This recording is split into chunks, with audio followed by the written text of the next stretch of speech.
yang lain juga punya kesalahan yang sama, sehingga nanti bisa diperbaiki. Latifah ini, bisa saya mulai ya?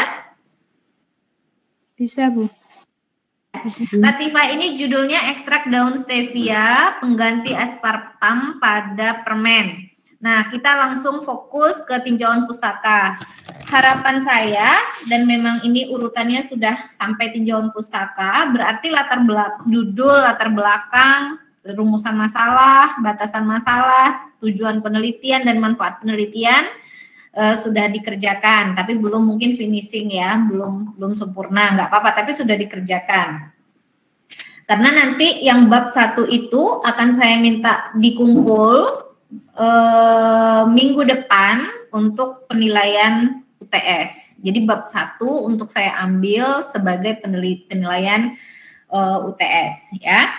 Jadi tolong dikerjakan yang bab 1. Nah, ini kalau tinjauan pustaka kan bab 2. Di bab 2 itu ada tinjauan pustaka, landasan teori, dan juga hipotesis. Hari ini yang akan kita sampaikan, akan kita selesaikan sampai hipotesis. Dan nanti saya minta Anda untuk mengerjakannya dan mengumpulkannya di 2 minggu lagi. Ya, landasan teori dan hipotesisnya 2 minggu lagi. Kalau yang bab 1 kemarin itu minggu depan, ya. Oke, nah ini ada beberapa catatan. Pertama adalah mohon dicatat, nanti Anda tulis di kolom komentar sebagai catatan-catatan penting. Ini menjadi sebuah kesimpulan dalam penulisan proposal tugas akhir ya. Satu paragraf ini kan hanya terdiri dari satu kalimat yang sangat panjang. Ingat, ini tidak boleh. Jadi nanti koreksi lagi latar belakangnya sudah dibuat. Apakah ada satu paragraf yang terdiri dari satu kalimat yang super panjang? Satu paragraf itu minimal terdiri dari 2 kalimat. Karena kan paragraf itu gabungan dari kalimat. Kalau dia cuman satu kalimat tapi ada 3 baris, 4 baris, 5 baris, itu artinya kalimatnya tidak efektif, sehingga memang perlu diperbaiki ya. Nah, kalimat pengantar untuk tinjauan pustaka seperti ini. Pada penelitian ini, peneliti melakukan studi literatur untuk mencari berbagai informasi pada penelitian sebelumnya sebagai pendukung serta perbandingan terkait kekurangan dan kelebihan. Ini tidak perlu ya, tidak perlu dituliskan seperti ini. Ingat ya, mohon dicatat, yang menjadi kalimat pendahuluan dalam tinjauan pustaka itu adalah begini contohnya. Mohon dicatat, silahkan. Berbagai penelitian terkait penggunaan ekstrak daun stevia atau aplikasi ekstrak daun stevia sudah banyak dilaporkan. Begitu. Langsung. Marlina A. Widyastuti langsung dijadikan dalam satu paragraf. Kalimat pendukungnya hanya seperti itu. Itu berarti menjelaskan tentang aplikasi ekstrak daun stevianya dulu. Nanti kalau mau menjelaskan tentang aspartam pada permen dan lain sebagainya yang tidak menggunakan ekstrak daun, nanti kalimat di paragraf berikutnya dibuat lagi kalimat pengantar. Aspartam pada penelitian terkait pengganti aspartam pada permen sudah banyak dilakukan, misalnya. Contohnya penelitian siapa-siapa. Jadi begitu model kalimatnya. Bisa dipahami? Bisa, Bu. Oke. Kemudian catatan berikutnya. Ketika menjelaskan penelitian daftar pustaka siapa, gini ya, tinjauan pustaka sudah diterangkan di sini. Nanti di sini harus ada kalimat penutupnya yang menunjukkan apa perbedaan dan persamaan dengan penelitian yang sedang kamu usulkan. Contoh, saya buka punya siapa ini? Hetty Hermawati, hadir nggak? Hetty hadir? Hadir, Bu. Hadir. Ini terlihat nggak punya Hetty? terlihat, Bu. Oke, coba lihat punya Hetty. Punya Hetty sama enggak ya? Ini satu paragraf ada 2 kalimat. Sudah oke secara struktur paragraf. Tapi tidak perlu nih, beberapa penelitian diantaranya yaitu sudah pakai diantaranya, pakai yaitu. Ini udah double-double. Jadi ini kalimat ini nggak usah aja, langsung aja ini dinaikin ke atas ini. Begitu, bisa dipahami? Bisa, Bu. Ya, terus kemudian kalimat berikutnya sudah benar, tapi yang Hetty. Perbedaan penelitian tersebut dengan penelitian ini atau dengan usulan penelitian, masih usulan, kalian masih proposal kan ya? Dengan usulan penelitian ini yaitu mikroorganisme yang digunakan berbeda. Nah, ini udah benar. Dapat perbedaan. Kalau nggak ada persamaan ya nggak usah dituliskan persamaannya. Ya. Nah, kalau si Hetty udah benar, nanti di setiap paragraf selalu ada lagi. Oke, di sini nggak ada ya. Nah, ini ada. Tujuan dari penelitian tersebut sama dengan penelitian ini, yaitu meminimalisir. Jadi ada penekanan bahwa ketika kita melampirkan tinjauan pustaka, kita tahu apa hubungan atau korelasinya dengan penelitian kita. Mau lihat di mana letak perbedaannya, karena dia berkaitan, atau kita mau lihat di mana persamaannya. Bisa dipahami ya? Halo? Bisa, Bu. Ya, sekarang cek semua tinjauan pustaka yang sudah dibuat dan apakah sudah benar seperti yang saya sampaikan. Catatan utamanya ada kalimat pengantar dan satu paragraf tidak boleh terdiri dari satu kalimat.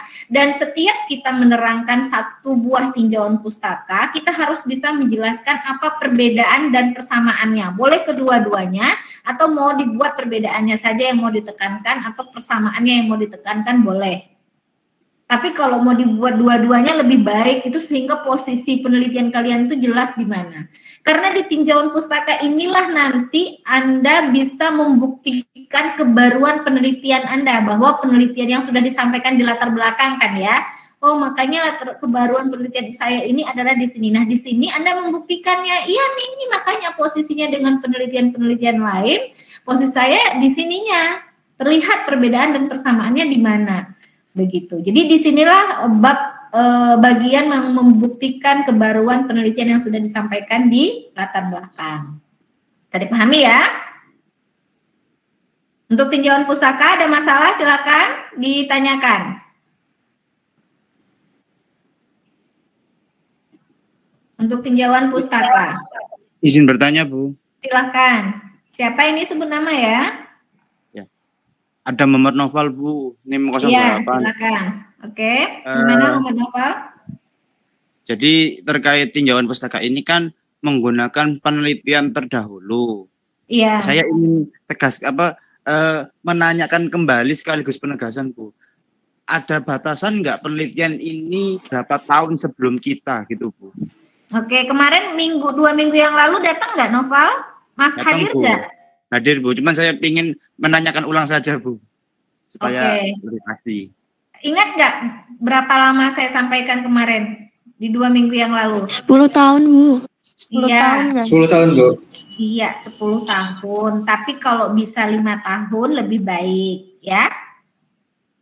Karena kenapa 5 tahun lebih baik? Nanti kalau Anda menyelesaikan skripsinya tahun depan, kalau sekarang nanti diambil yang 10 tahun, nanti ada yang diubah lagi kan ketika sudah mau munakosah, karena ada yang udah kelewat 11 tahun gitu. Karena tahun depan baru ujian atau 2 tahun lagi baru ujiannya. Nah, sebaiknya 5 tahun, tapi 10 tahun nggak apa-apa. Gitu ya, Noval? Baik, Bu. Ya, berapa jumlah minimal? Jumlah minimal itu tidak ada, tapi tidak ada aturan. Tapi memang sebenarnya ketika kita melakukan penelitian, nggak mungkin rasanya kalau cuma 3 gitu untuk satu keseluruhan cuma 3 itu rasanya nggak mungkin. Rasanya nggak mungkin. Tapi kalau ditanya minimal berapa itu nggak ada aturan yang jelas. Jadi sesuai dengan kebutuhan penelitiannya. Tapi kayaknya kalau cuma 3 gitu untuk satu judul, loh, gimana kita mau menentukan posisi kita? Jadi semakin banyak itu jauh semakin baik ya. Tapi banyak dan berkaitan. Jangan sampai banyak cuman untuk nempel-nempelin doang gitu, menuhin nggak ada manfaatnya untuk penelitian kita. Itu ya. Bisa dipahami? Bisa, Bu. Ya, Bisa, ada Bu. lagi? Silakan. Ada lagi yang mau ditanyakan terkait tinjauan pustaka?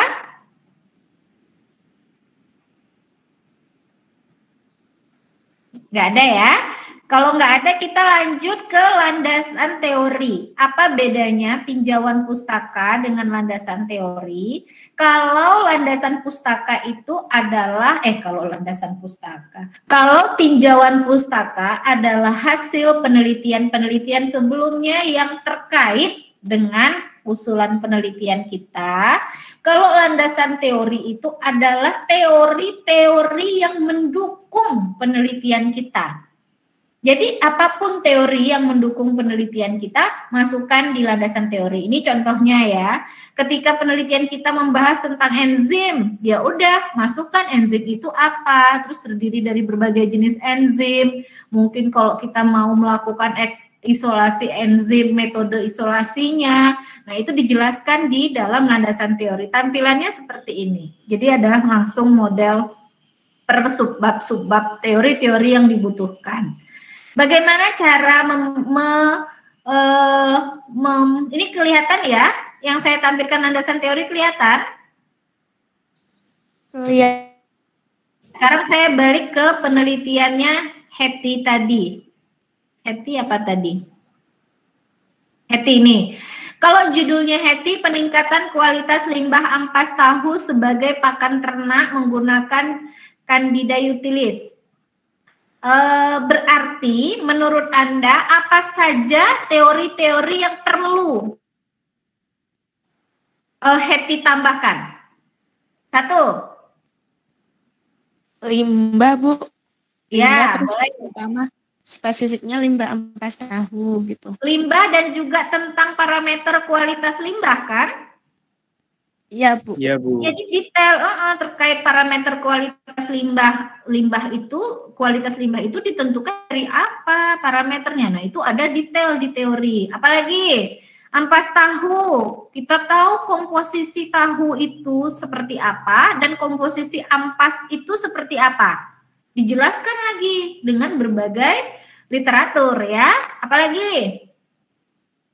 Kandidat utilis.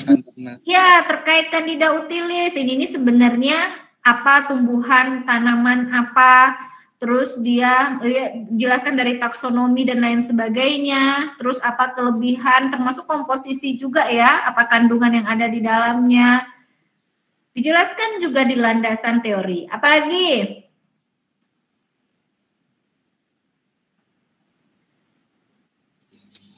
Pakan ternak, ini juga standar pakan ternak itu apa? Kan nggak sembarang semua bisa dijadikan pakan ternak kan ya? Nah, jadi harus ditampilkan juga standarisasi untuk pakan ternak itu seperti apa. Tampilkan di landasan teori. Bisa dipahami?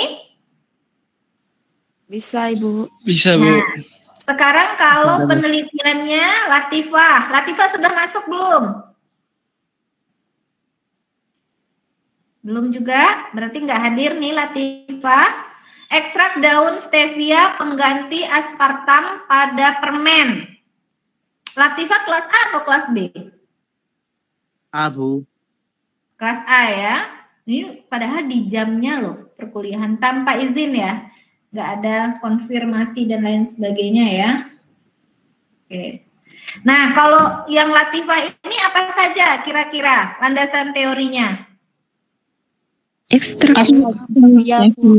Daun stevia, terus apa lagi? Ekstrak, Bu. aspartam, Bu. Tentang metode ekstraksi. Ya kan? Terus apa lagi? Aspartam, Bu. Aspartam, Bu. Iya, terkait aspartam atau pengganti alternatif bahan aspartam itu sebenarnya digunakan sebagai apa? Ini judulnya agak kurang lengkap mungkin ya. Jadi aspartam itu pada permen dia fungsinya sebagai apa? Nanti ini bisa menggunakan judul yang lebih umum saja. Ya. Karena nanti harus menjelaskan aspartam itu kenapa dia harus diganti. Berarti kalau nanti detail juga aspartam bisa dijelaskan kekurangannya apa, bahayanya apa, sehingga dia perlu diganti. Itu letaknya di tinjauan pustaka. Teori terkait aspartam, informasi-informasi terkait aspartam. Bisa dipahami ya? Bisa, Bu. Izin tanya, Bu. Bisa ya, menyusun landasan teori. Nah, lebih gampang kalau landasan teori, sebenarnya gampang semua, tinjauan pustaka juga gampang kalau kita udah tahu ya. Nah, kemudian yang rancangan hipotesis, lanjut, ini sama-sama di bab 2, kita udah masuk bab 2 loh ini. Nah, kalau yang rancangan hipotesis, ini bisa disusun kalau Anda sudah menyusun tinjauan pustaka dan landasan teori. Nanti landasan teori ini yang utama, nanti dia akan setelah Anda menampilkan berbagai landasan teori, Anda bisa mengambil beberapa kesimpulan dari rumusan masalah yang sudah dibuat di bab 1. Rumusan masalah kan kemarin udah saya jelaskan ya, mudah-mudahan udah di capture dan dicatat tuh yang kemarin saya ketik-ketikan. Nah, coba nanti tanya ke temennya kalau ada yang terlewat. Nah, kemudian kalau sudah menyusun landasan teori, Anda langsung bisa mengaitkan. Jadi ketika sudah menyusun, ini urutan menyusun hipotesis ya, mohon diperhatikan.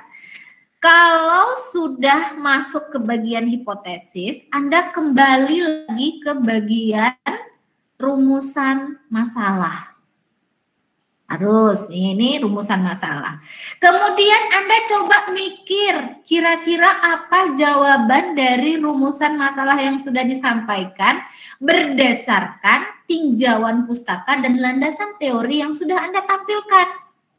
Jadi artinya tinjauan pustaka landasan teori itu nggak boleh jauh-jauh dari rumusan masalah. Jadi memang mencarinya yang sesuai. Jadi tadi ada korelasinya ya dengan penelitiannya. Cara mudahnya korelasinya hubungkan dengan latar belakang rumusan masalah yang sudah disusun.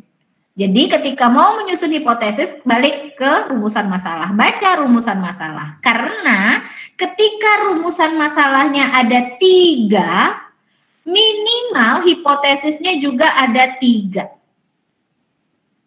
Jadi rumusan masalah pertama itu nanti punya hipotesisnya. Hipotesis itu dugaan sementara, jawaban sementara. Karena rumusan berupa pertanyaan, kenapa makanya rumusan masalah itu berupa pertanyaan supaya lebih mudah mahasiswa. Sebenarnya nggak harus dalam bentuk tanda tanya sebenarnya. Tapi untuk mahasiswa S1 kita buat dalam bentuk tanda tanya saja. Karena itulah masalah yang akan kita cari jawabannya, ya. Menggunakan jembatan metode ilmiah dengan fondasi ilmu pengetahuan seperti yang kita jelaskan sebelum-sebelumnya. Nah, jadi minimal kalau rumusan masalahnya ada 3, maka hipotesisnya minimal 3. Tapi boleh kalau dia ternyata, Bu, saya itu ternyata satu rumusan masalah saya itu saya punya 2 hipotesis. Bukan 2 hipotesis, yang satu hipotesisnya menyatakan boleh atau menyatakan berpengaruh misalnya ya. Kalau rumusan masalahnya mempelajari pengaruh, bagaimana pengaruh. Nanti bukan berarti hipotesisnya yang pertama berpengaruh, yang kedua tidak berpengaruh. Enggak, bukan begitu. Misalnya dalam satu rumusan masalah, Bu, saya satu rumusan masalah ini nanti bisa ada 2 prosedur jawabannya. Oh iya, enggak apa-apa 2 prosedur jawabannya itu nanti jadi 2 hipotesis misalnya. Boleh. Jadi tapi minimal jika punya 3 rumusan masalah ya hipotesisnya harus 3 karena satu rumusan masalah harus punya 1 hipotesis. Tapi sebelum mengemukakan hipotesis, Anda buat dulu kerangka berpikirnya. Jadi dibuat dulu, makanya gini biasanya. Ketika kita menyusun saya tulis di sini aja. Ini terlihat ya? Terlihat, Bu. Nah, kalau saya tulis di sini, jadi kalau bab 2 itu, bab 2 tinjauan, boleh di capture atau ditulis ya, tinjauan pustaka, landasan teori, dan hipotesis. Hipotesis. Nah, nanti A-nya di sini, tinjauan pustaka,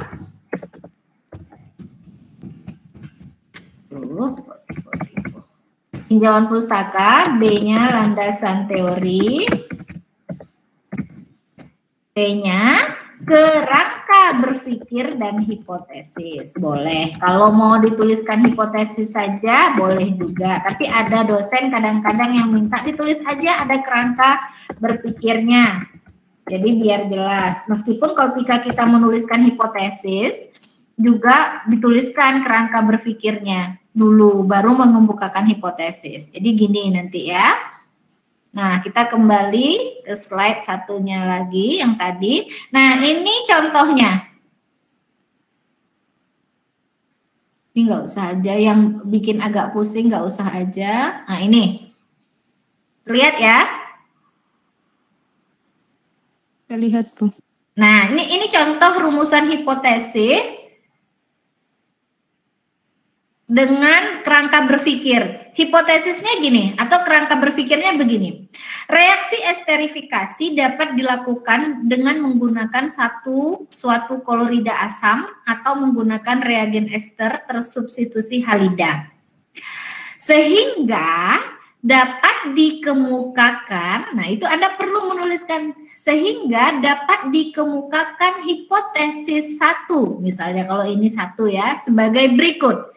Jika kalimat ciri khas dari hipotesis adalah diawali dengan jika dan maka. Jika, maka, itu adalah kalimat hipotesis.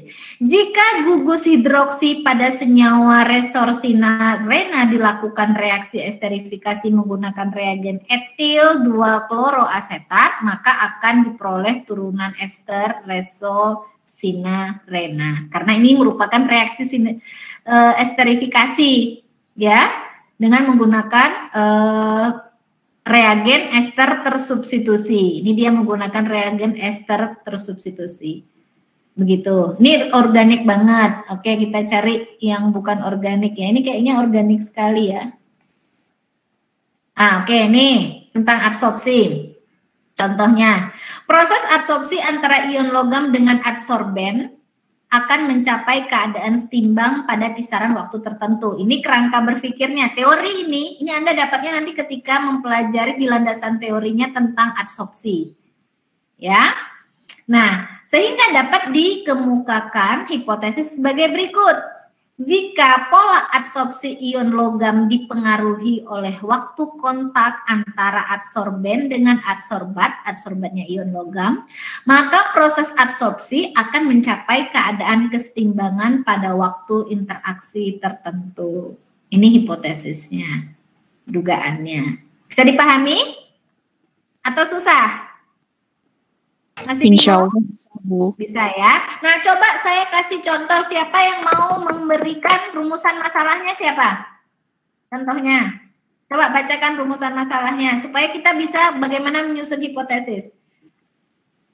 Siapa yang mau kasih contoh satu rumusan masalahnya?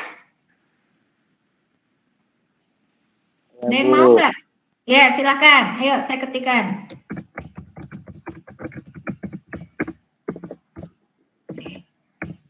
Saja. Apakah suhu dan pH pengontakan dapat berpengaruh terhadap kemampuan absorpsi karbon aktif terhadap tembaga? Ulangi, enggak kedengeran suaranya. Apakah suhu?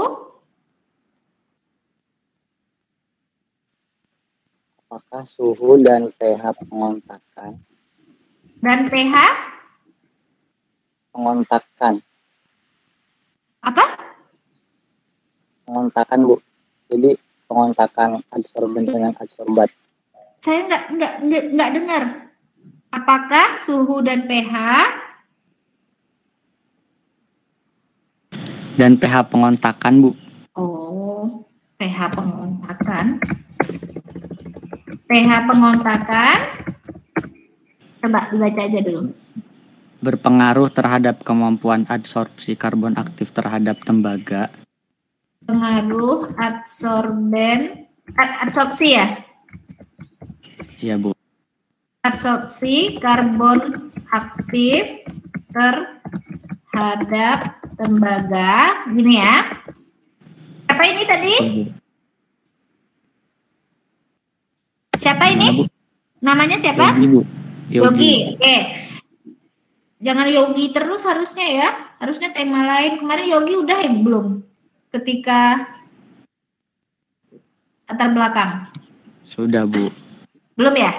Oh, sudah harusnya. Bu. Ya Yogi yang aktif sendiri. Yang Sudah, lain Bu. kalau nggak aktif nanti nggak bisa. Iya, tapi hanya Yogi yang mau bicara, tapi nggak apa-apa. Ini Yogi saya perbaiki dulu strukturnya. Ini kalau struktur rumusan masalahnya apakah? Nanti jawabannya ya, pengaruh, tidak pengaruh. Gitu kan? Benar nggak? Betul, Bu. Iya, nah itu bukan untuk mahasiswa S1 tuh nggak begitu. Mahasiswa itu harus bisa menganalisis, nggak cuma bisa jawab ya atau tidak. Karena kalau pertanyaannya berupa apakah gini, jawabannya berhenti sehingga perlu direvisi. Revisi susunan kalimatnya yang menjadi supaya bisa sesuai dengan tingkatan mahasiswa S1. Bagaimana pengaruh suhu dan pH medium, pH media, ya, atau pH media atau pH reaksi terhadap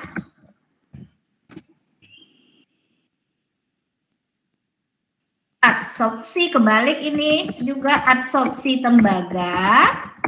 Jadi serapan tembaga pada adsorben karbon aktif.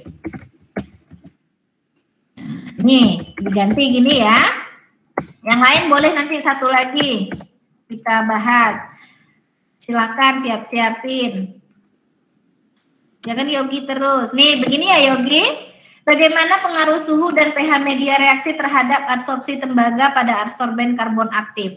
Nah, berarti kerangka berpikirnya Yogi harus bahas apa Yogi? Yogi harus dapat apa nih? Kerangka berpikir atau teori dari rumusan masalah ini, Yogi? Suhu dan pH, Bu. Iya, suhu dan pH-nya bagaimana teorinya? Belum sampai landasan teori, Bu, bikinnya. Kalau dalam tinjauan pustaka sudah nemu nggak? Belum. Nah, misalnya dapat teorinya begini, kerangka berpikirnya. Proses secara umum nih mungkin ya, proses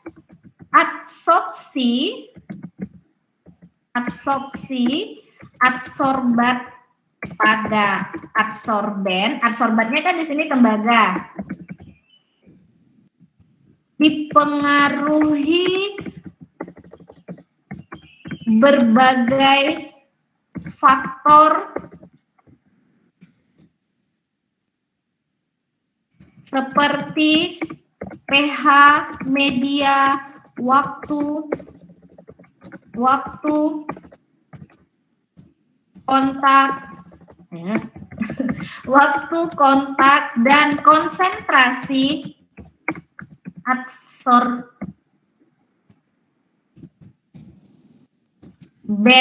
atau mana nih? Konsentrasi adsorben atau adsorbat. Nah, misalnya ini teorinya. Sehingga kalau sehingga nggak boleh di awal kalimat ya.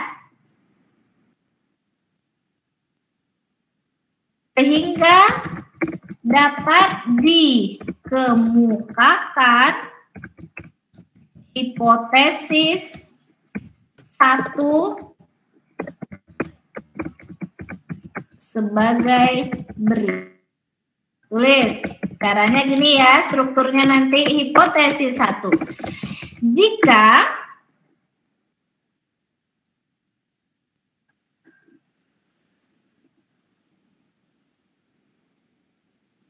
Ini tembaganya di logam tembaganya sumbernya dari mana, Yogi? Limbah. Ya Bu, limbah.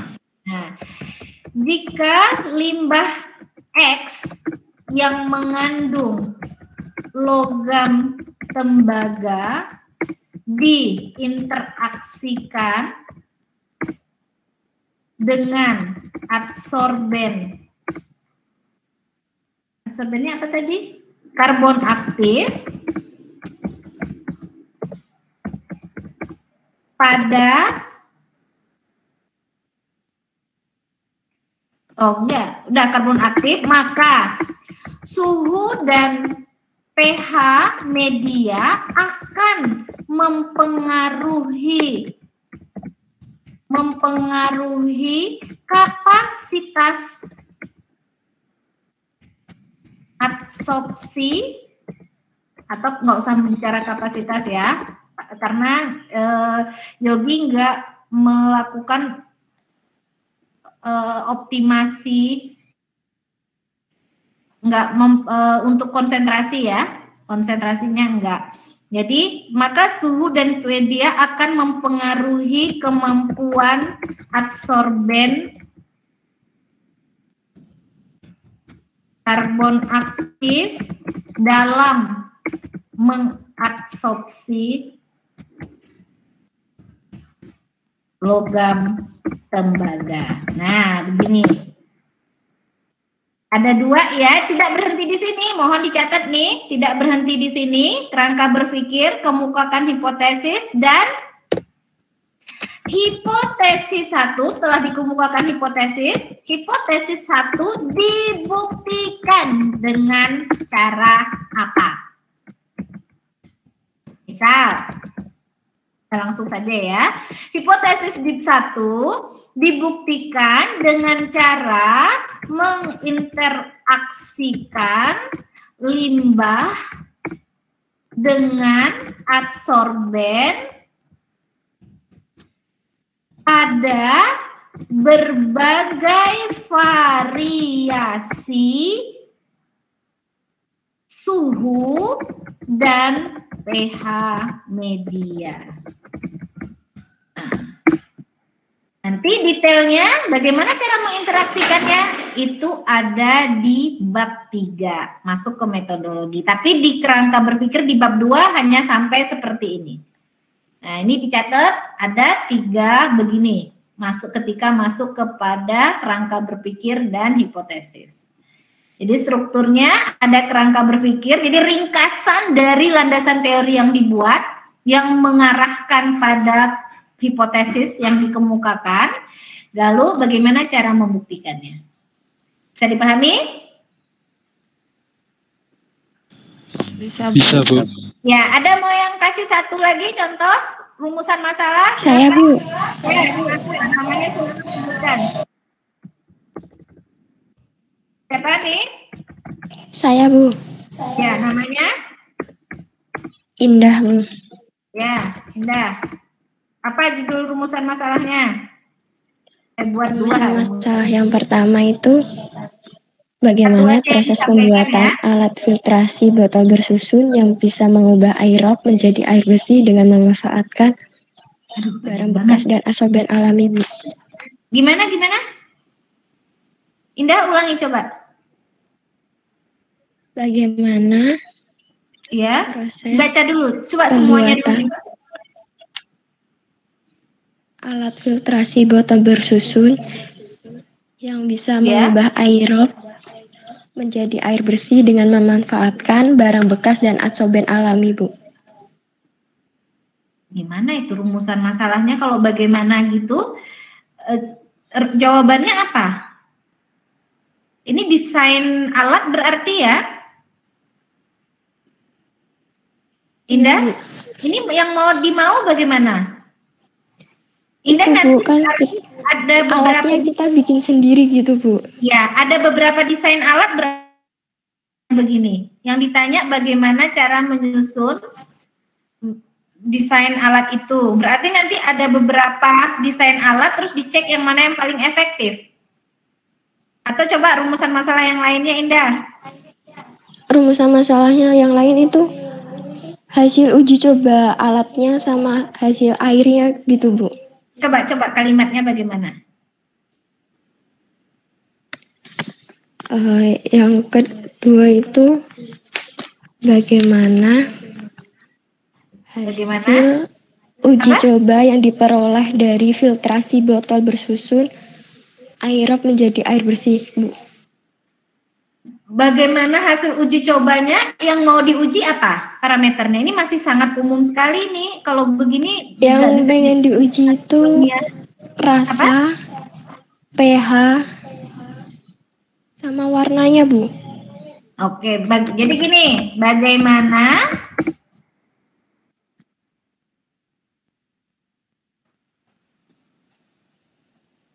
langsung saja melihat ini mungkin ya. Bagaimana efektivitas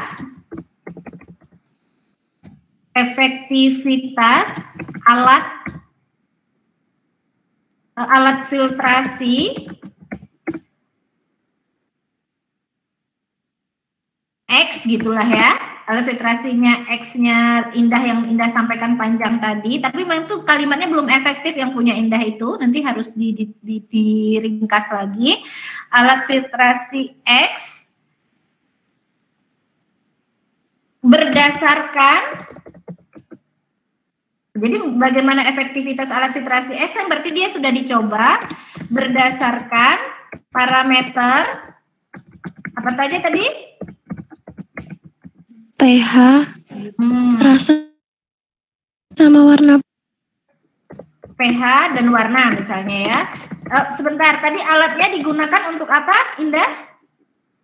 Untuk mengubah aerop menjadi air bersih, Bu. Aerop menjadi air bersih maksudnya apa? Air apa? Oh, air. Saya pikir Bu. Aerop kayak reaktor, bukan ya? Air limbah ya itu ya? Limbah atau? Iya, Bu. Ya, gini aja. Bagaimana? Itu banjir, Bu. Apa? Banjir rob, Bu. Oke, sebentar. Itu air apa itu berarti? Disebutnya apa ya itu ya? Rob itu air laut, Bu, yang apa namanya kalau pasang sampai ke daratan itu loh, Bu. Iya, tapi nanti penelitiannya itu bagaimana? Itu terlalu apa luas? Gimana cara mengambil sampelnya? Soalnya di daerah saya sering rob, Bu. Sering ini ya. Terus desainnya alatnya filtrasi. Oke, bisa sih.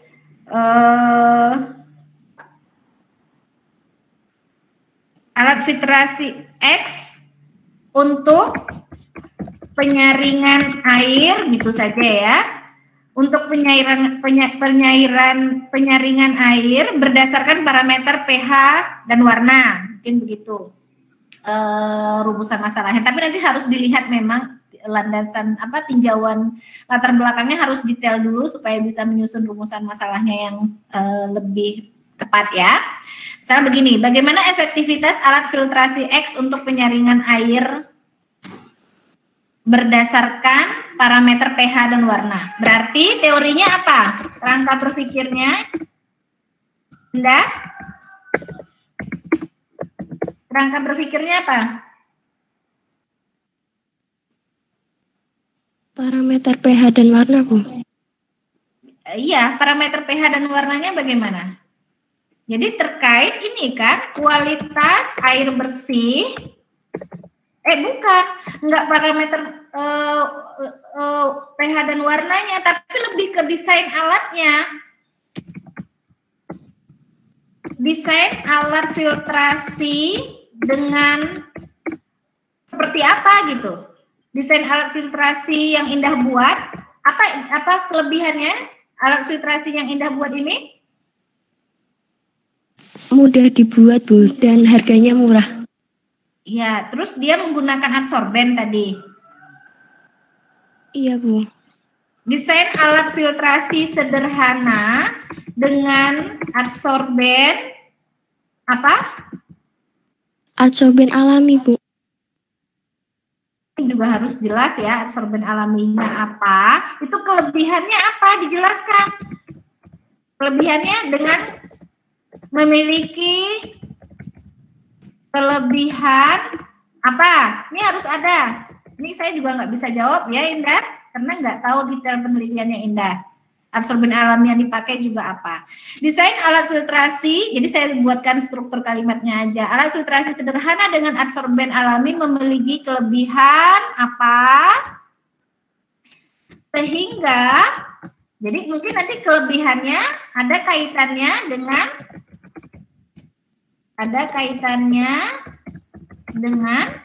pH dan warna nih, harus ada di sini. Ada kaitannya dengan pH dan warna, terus baru sehingga dapat dikemukakan hipotesis 2 sebagai berikut. Kenapa 2? Karena rumusan masalahnya di sini di nomor 2. Sebagai berikut.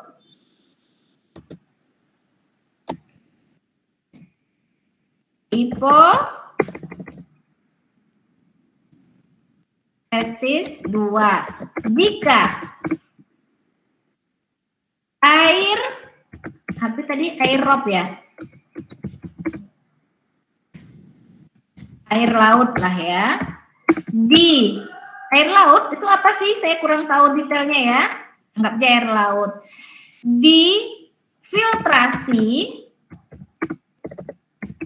atau disaring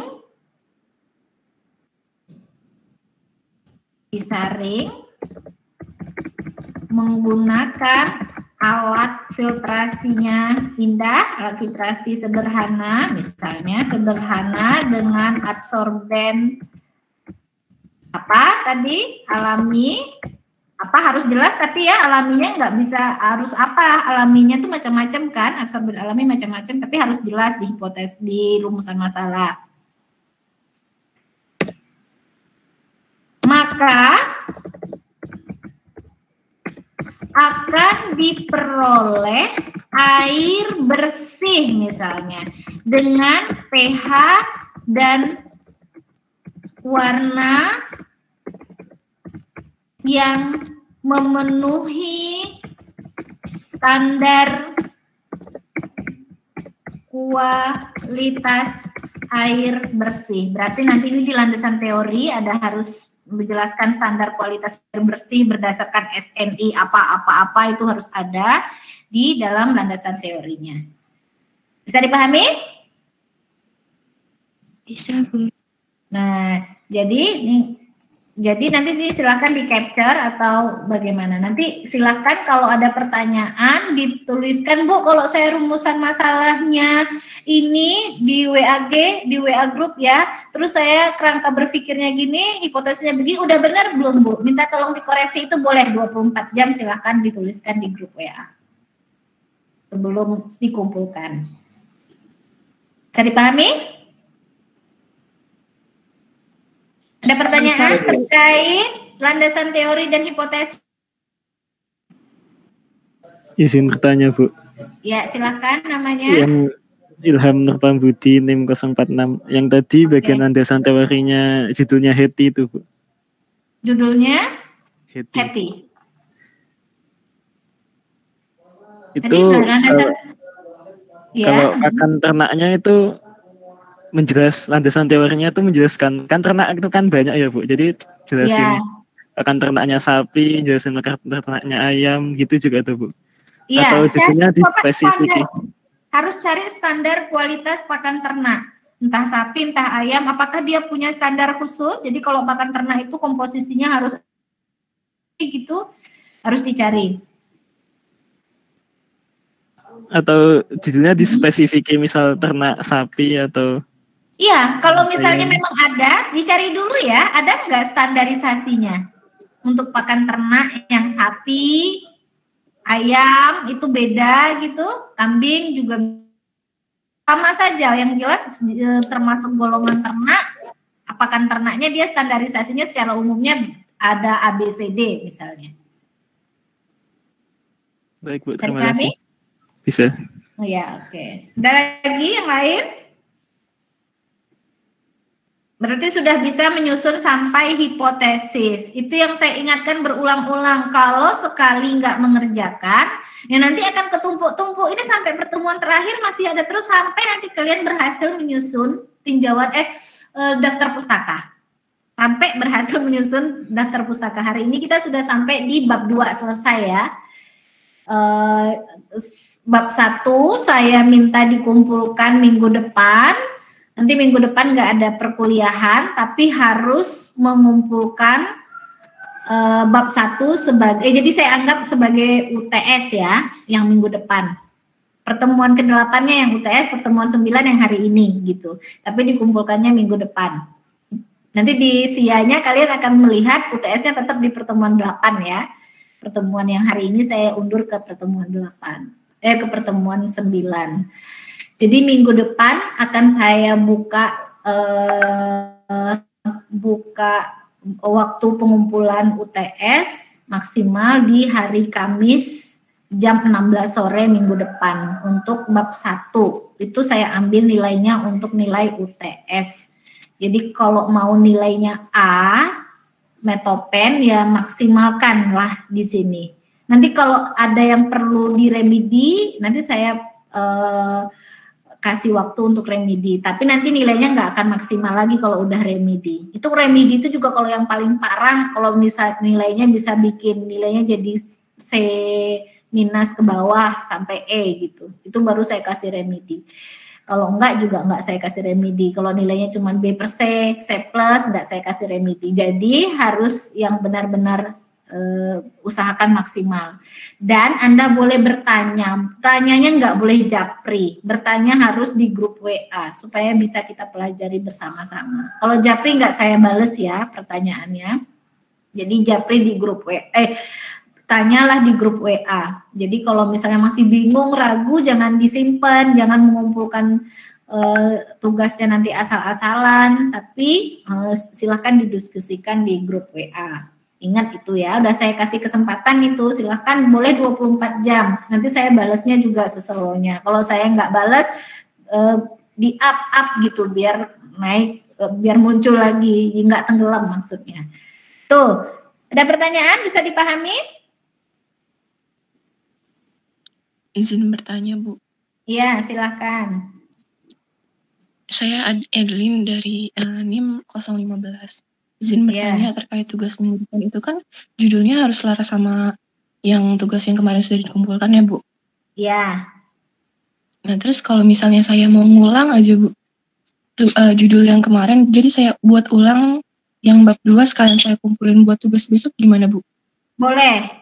Boleh. Jadi kalau Bu yang untuk UTS ini ternyata setelah saya sampai masuk ke hipotesis, saya perlu ganti judulnya lebih baik, nggak apa-apa. Tapi yang kemarin tetap saya anggap nilainya sebagai nilai tugas. Jadi saya lihat sejauh mana dia mampu menuliskan sesuai dengan yang sudah disampaikan. Karena kan tugasnya tetap kan saya memberikan pengantar dulu ya. Kayak yang tadi si Heti kan udah ada tuh, udah benar, udah mendengarkan berarti yang saya sampaikan di 3 minggu sebelumnya berarti ya, 2 minggu sebelumnya. 2 minggu apa 3 minggu sebelumnya terkait tinjauan pustaka, bahwa tinjauan pustaka itu nggak cuma sekedar menulis tinjauan pustaka, harus ada kalimat pendutupnya, perbedaan dan persamaannya apa. Itu udah saya sampaikan, saya ingat sekali juga disampaikan via Zoom. Heti mendengar, tapi tadi Fauzia kan berarti nggak fokus dan nggak memperhatikan sehingga nggak detail. Nah itu nanti untuk nilai tugasnya. Berarti tidak sempurna yang Fauziah misalnya gitu. Tapi ketika nanti Bu saya ternyata setelah hari ini mendapatkan materi sampai hipotesis saya jadi ingin ganti keseluruhan biar lebih matang nanti Bu, boleh nggak apa-apa, itu nanti dikumpulkan di UTS-nya. Untuk nilai UTS-nya di bab 1. Boleh ya? Bisa dipahami semua ya? Jadi nanti ngumpulnya digabung aja ya Bu, untuk UTS minggu depan itu saya bab 1 sama bab 2-nya digabung di satu file gitu, Bu? Enggak, kan saya mintanya hanya bab 1 untuk UTS. Oh, jadi boleh ganti judul gitu? Iya, boleh ganti judul. Yang untuk pengumpulan UTS, Bu, enggak, saya kan kemarin tinjauan pustakanya tadi judulnya misalnya si Heti terkait pakan ternak. Terus kalau UTS-nya mau saya ganti aja, Bu, boleh judul yang lain, boleh nggak apa-apa. Tapi nilai yang kemarin tetap sebagai nilai tugas, nilai UTS ini ya yang dikumpulkan besok itu yang saya ambil bab 1-nya. Dari latar belakang, pembatasan masalah, sistematika udah saya tuliskan ya kemarin, tujuan penelitian, rumusan penelitian, tujuan penelitian, dan manfaat penelitian. Bisa dipahami? Bisa, Bu, terima kasih. Iya, yang lain? Izin bertanya, Bu. Silakan. Latifah Tunisa 044. Kalau misalnya bab 2 saya yang tinjauan pustaka itu ada yang ingin saya revisi, Bu. Ada yang apa? Ada yang ingin saya perbaiki, Bu, di itu tinjauan pustaka yang saya kumpulkan kemarin, tapi judulnya tetap sama, itu nggak apa-apa, Bu? Nggak apa-apa, nanti itu dikumpulkan di akhir untuk nilai UAS. Ada bab 2-nya, bab 3-nya. Jadi nanti boleh direvisi sekarang biar nanti menyeluruh ya, tapi pengumpulannya nanti itu untuk UAS-nya. Bisa dipahami? Bisa, Bu, terima kasih. Sama-sama. Yang lain? Paham nggak untuk perkuliahan hari ini? Ada yang nggak paham? Jangan sampai nanti nggak bisa mengerjakan atau nggak sesuai dengan permintaan. Saya berharapnya nilainya nggak ada yang jelek ya. Dan berharapnya nanti, karena kalian ini materi tentang metopen ini ketika nanti PKL, misal kalau ada PKL, kalau ada yang ngambil PKL juga sangat dibutuhkan, atau ketika mau ikut lomba-lomba, penulisan karya ilmiah dan sebagainya, ini sangat bermanfaat, jadi jangan sampai ada yang terlewat. Tadi siapa, Raihan, mau nanya? Terkait tadi penulisan hipotesis, itu misalnya kan kita ada lebih dari satu rumusan masalah ya, Bu. Nah, di sana itu untuk poin-poinnya itu saya kurang paham. Apakah penulisan hipotesis masalahnya, hipotesis, rumusan masalah, dan kerangka berpikir itu dituliskan kembali semua dalam bentuk poin-poin di bab 2, ataukah dalam bentuk paragraf? Yang saya bingung itu susunannya sih, Bu. Oke, sebentar. Seperti ini tadi ya. Bentar. Gimana? Misalnya rumusan masalahnya. Ini. Rumusan masalahnya ada 1, ini gitu ya. Raihan? Iya, Bu. 2. Iya. Ada 2, ada sorry. Aku jadi bingung. Ada 2, misalnya ini, terus ada 3, misalnya ini. Terus menuliskannya bagaimana gitu ya? Iya, Bu, kan sebelumnya rumusan masalah sudah dituliskan di bab 1. Itu perlu ditulis kembali, terus enggak perlu dituliskan kembali. Enggak, ini tetap ada di bab 1.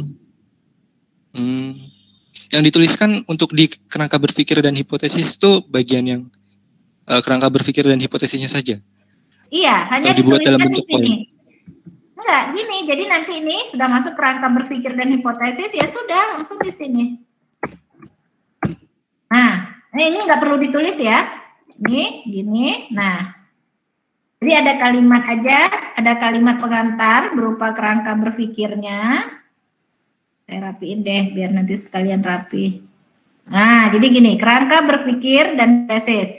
Nah, jadi nanti langsung proses absorpsi adsorbat pada adsorben ini sebagai berikut hipotesis, terus langsung lagi masuk paragraf 2. Ketet apa gitu ya? Sebagai berikut. Misalnya.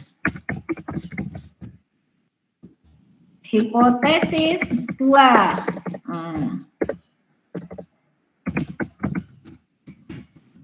Jika gitu ya, titik. Terus hipotesis 2 dibuktikan dengan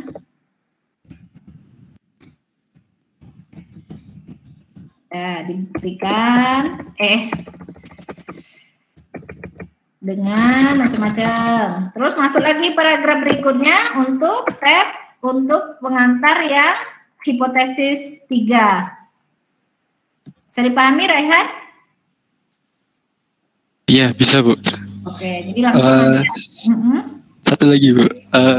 Misalnya di kerangka berpikir kita itu mengutip dari literasi atau sumber tertentu, itu apa perlu dituliskan juga citasinya di sana? Iya, perlu. Oh, iya. Harus malahan. Jadi kalau teori-teori ini lebih detail, lebih bagus, langsung ini juga boleh langsung dikasih citasi ya, boleh. Memang lebih baik begitu ketika kita menjelaskan teori maupun ringkasan teori ya. Jadi boleh citasinya itu nanti kalau ringkasan teori, jadi kalian menyimpulkan, nanti buat citasi 1 dengan tanda ini. Ada citasi 2-nya. Bu, banyak Bu, ternyata boleh citasi 3-nya. Boleh, jadi gabungan, tapi kalian buat kalimatnya sendiri setelah berdasarkan membaca banyak teori dari berbagai literatur. Saya punya 3 literatur dengan kalimat, dengan pandangan yang sama Bu, teori yang sama. Boleh ditulis aja semuanya dengan begini, ditandai dengan titik koma ini ya, dihubungkan dengan titik koma. Dipisahkan dengan titik koma. Bisa dipahami, Raihan? Iya, Bu, terima kasih banyak, sangat bisa dipahami. Ya, yang lainnya?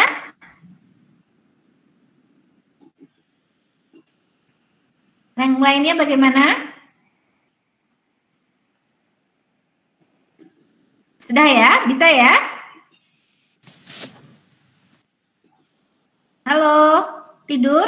Silakan tulis di kolom chat. Bu, izin bertanya. Oke, sambil Sekar bertanya, yang lain silakan menuliskan di kolom chat apakah masih ada di samping, masih mendengarkan atau tidak. Silakan. Enggak sih Bu, ini PPT yang Ibu tadi jelasin yang tentang kerangka berpikir hipotesis itu nanti bisa di-share di grup nggak sih Bu? Itu oke, coba ya, bisa deh. Nanti saya hapus, tapi ya tadi berantakan ya, nggak apa-apa ya. Iya Bu, nggak apa-apa, takutnya nanti kalau kami lupa lagi, itu bisa buka PPT yang sudah Ibu berikan gitu Bu. Oke, kalian nggak nyatet tadi? Nggak capture terus nyatet rapi? Nyatet Bu, tapi kadang kita masih nggak paham, butuh yang lebih detail, kadang bisa buka PPT yang Ibu berikan gitu. Oke, ya nggak apa-apa ya, nanti saya ini ya, kasih ya. Ingetin ya tapi ya. Saya save as dulu deh. Silakan yang lain, ada lagi nggak?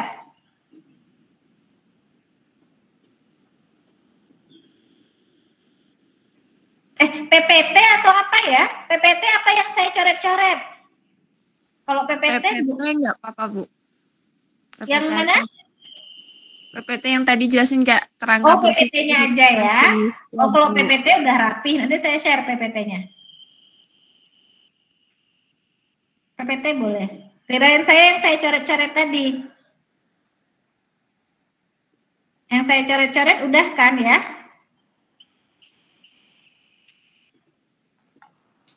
Maksudnya yang saya coret-coret itu nggak perlu kan?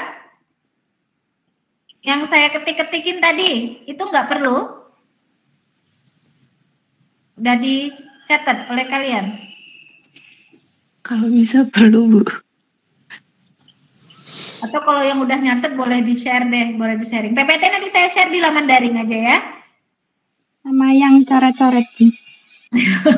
Juga coret-coret. Coret-coret saya malu kalau di laman daring. Sekalian Bu. Iya, coret-coret saya share di WA group aja ya. Oke. Ada lagi? Nggak ada ya? Ya, saya mau rapat soalnya ini juga ke kampus. Dan ada rapat. Saya kira cukup. Nah, kalau ada pertanyaan yang belum dong, nanti bisa dikirim ke WA group saja. Nanti kita diskusi di sana ya. Terima kasih. Jangan lupa presensi. Presensinya harus upload via Zoom meeting dan juga komentarnya. Uploadnya harus ada namanya ya. Harus ada namanya. Terima kasih sekali lagi. Mohon maaf atas segala kekurangan untuk perkuliahan hari ini. Jangan lupa kerjakan bab 1 secara sempurna, diusahakan sempurna untuk penilaian UTS yang akan dikumpulkan hari Kamis depan paling lambat jam 16 sore dan tidak ada alasan terlambat. Kalau terlambat nilainya dikurangi 10 poin per 10 poin per 10 menit. Ya, galak amat ya. Maksudnya supaya kalian serius, nggak santai ya. Tanggung jawab lah maksudnya gitu. Baik, terima kasih sekali lagi, saya cukupkan di sini. Assalamualaikum warahmatullahi wabarakatuh. Waalaikumsalam warahmatullahi wabarakatuh.